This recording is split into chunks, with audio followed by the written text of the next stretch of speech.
Ever wonder what improper nailing looks like on a roof? I'm going to show you.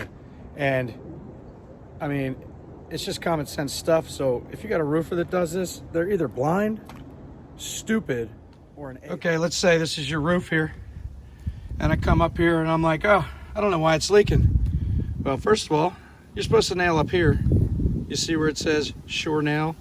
You put the nail in here, but guess what? Oops, got a nail right there, buddy. Also, you might get one of these on your roof where the guys shoot low and then put the shingle up a little bit higher. That's a bad idea. That'll leak, right?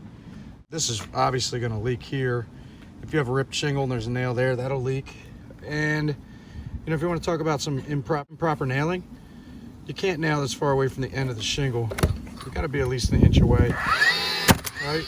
And if you have a roof that's got something like that, where the nail is just like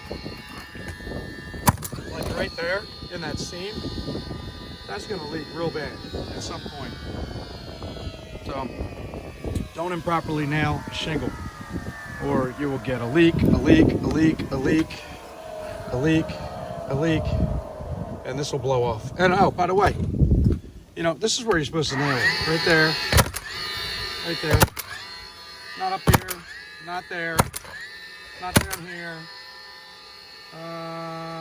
Not in that far. So, that's my quick tip for the day.